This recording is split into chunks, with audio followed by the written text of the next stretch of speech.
નમસ્કાર દર્શક મિત્રો, આપ જોઈ રહ્યા છો YNN ન્યૂઝ. હવે જોઈએ અગત્યના સમાચાર. સમાચારની અસર.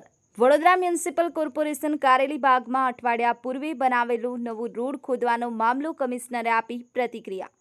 કોર્પોરેશનના રોડ પ્રોજેક્ટ સાથે પાણી પુરવઠા, ડ્રેનેજ વગેરે વિભાગને સંકલનથી કામ કરવાની સૂચના આપવામાં આવી.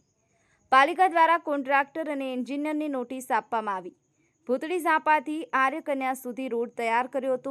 આંતરિક સંકલનના અભાવથી પ્રજાના વેરાનો વેઠફાટનો આક્ષેપ સ્થાનિક રહીશ શૈલેષભાઈ અમીન દ્વારા કરવામાં આવ્યો હતો.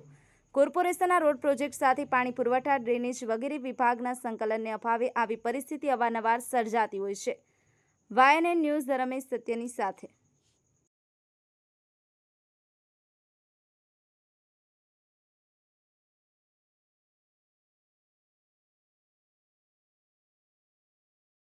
ડ્રેનેજ ડિપાર્ટમેન્ટ અને રોડ ડિપાર્ટમેન્ટ વચ્ચે સંકલન રાખીને કામ કરવા માટે પણ અમને વિનંતી કરી છે.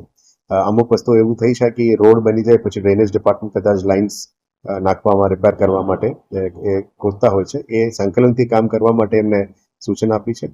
આવનારા દિવસોમાં ગ્રાઉન્ડ પેનેટ્રેટિંગ રેડાર અને વિડીયો ટનલિંગ ટેકનોલોજી વહેલા તકે લાવીશું, જેથી કરીને અમુક જગ્યામાં ટ્રાયલના નામે કે ખોદવું ના પડે અને અમુક જગ્યાઓમાં રોડની વચ્ચે ખોદીને છોડવામાં ના પડે.